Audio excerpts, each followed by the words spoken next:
Pour ce Gradus du 14 décembre, Pamphile et moi, nous allons vous parler de la joie au plan émotionnel.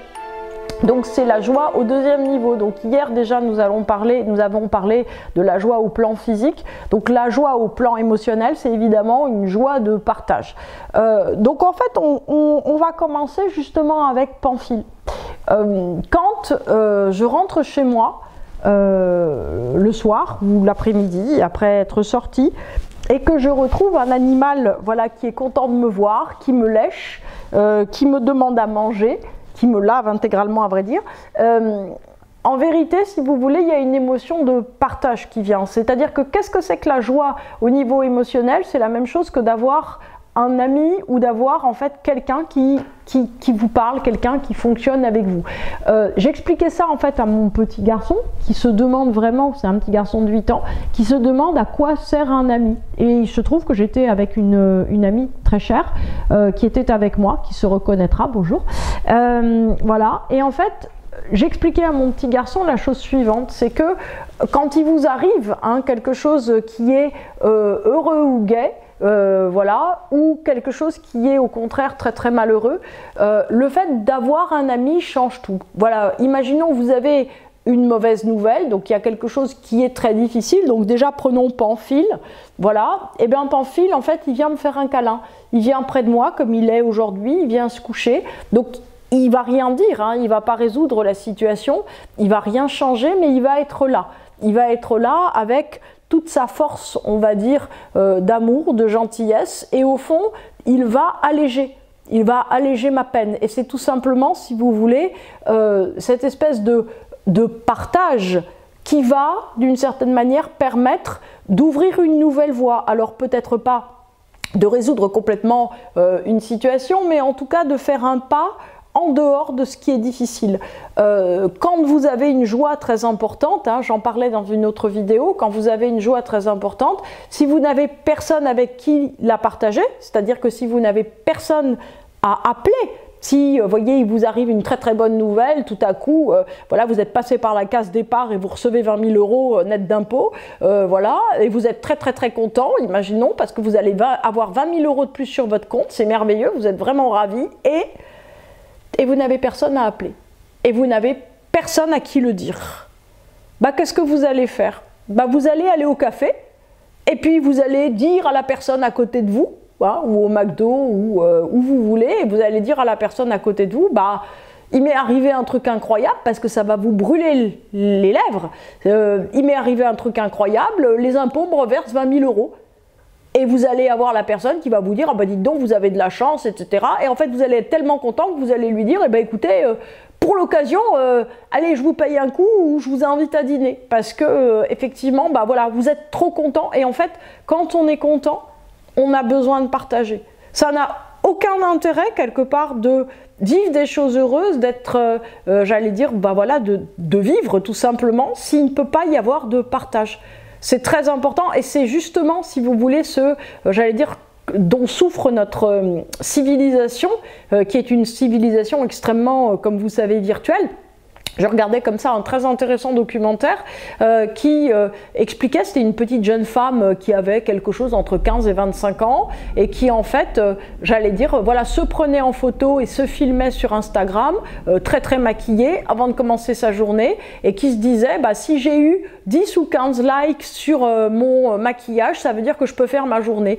En même temps, on mesure la solitude absolument totale de cette pauvre jeune femme qui existe à des millions d'exemplaires, qui au fond n'a personne autour d'elle, j'allais dire qui soit tellement important pour elle, qui lui dise bah, bonjour, comment vas-tu, et voilà, au fond qui a besoin, j'allais dire, d'être sûre de son image au point de ne pas pouvoir sortir si elle n'a pas eu l'impression d'avoir une validation du monde extérieur. Donc en fait, elle est enfermée dans un narcissisme, dans un autisme profond, et elle n'arrive plus à se connecter au monde extérieur. Et au fond, la joie ne vient que de la connexion au monde extérieur. Elle ne vient, alors elle peut venir parce qu'il y a des paysages absolument somptueux, des choses absolument incroyables, parce qu'il y a des chats absolument incroyables, mais en fait la joie ne vient que du partage. Et c'est vrai que les gens, les animaux, alors les plantes sous une certaine mesure, mais notamment les gens et les animaux que vous pouvez avoir dans votre vie,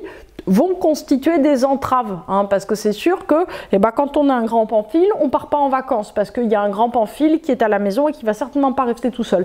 Donc ça veut dire qu'effectivement, si vous avez des jeunes enfants, c'est ennuyeux, si vous avez des vieux parents, c'est ennuyeux, si vous avez des amis qu'il faut appeler tout le temps, quelle barbe, ça prend du temps, et en même temps, si vous n'avez pas tout ça, en fait vous n'êtes pas vivant et vous êtes extrêmement seul, vous êtes extrêmement efficace, vous êtes peut-être extrêmement riche, mais vous êtes extrêmement malheureux. Donc en fait, la joie fait perdre du temps, puisque c'est du temps de partage. La joie est une charge mentale, puisque ça va supposer qu'en fait vous preniez soin des autres dans votre entourage. Ça va supposer qu'effectivement vous acceptiez de penser qu'il y a plus important que votre efficacité et que au fond les loisirs ou le fait de prendre soin de soi, puisqu'il va falloir prendre soin des autres, et puis que les autres font perdre du temps. Mais en fait, la joie ne peut surgir de manière durable que d'un partage constant. Et c'est une chose, alors le chat est couché sur mon papier, voilà, c'est une chose qui est extrêmement importante, j'allais dire, à conscientiser, puisqu'on est dans un monde qui s'occupe beaucoup en fait de soi, qui s'occupe beaucoup de l'image qu'on projette, qui s'occupe beaucoup d'être libre mentalement, de pas de pas être alourdi, de pas être dans une situation pesante. Et on le comprend parce que la vie est très pesante, elle est pleine d'anxiété, mais en fait, si vous voulez être allégé, partagez. Si vous voulez être allégé, prenez davantage sur vous de relations, de gens, d'animaux, d'engagement.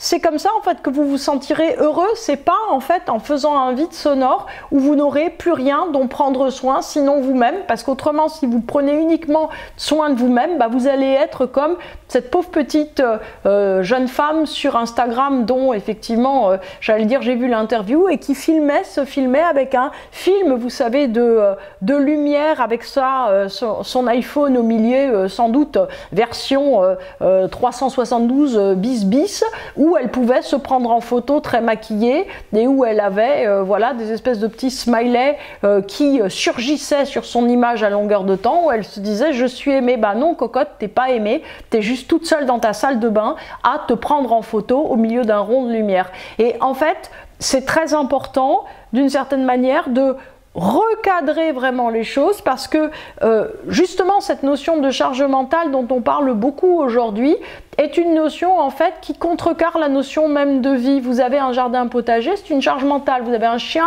c'est une charge mentale. Vous avez des enfants, c'est des charges mentales. Vous avez des amis, c'est des charges mentales. Des parents, c'est des charges mentales. Un travail, c'est une charge mentale.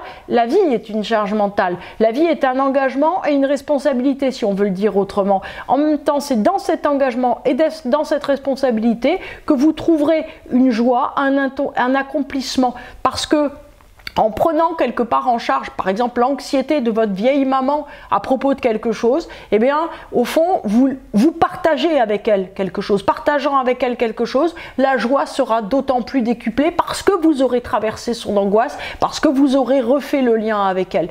Donc, en cette période, effectivement, de Noël, moi, je vous demande, je vous incite à être beaucoup plus dans le partage, dans l'ouverture, même si ça coûte du temps, même si ça coûte de l'énergie, même si c'est compliqué d'être en harmonie avec les autres. En fait, il n'y a pas de vie en dehors de ça. C'est ce que je voulais vous dire.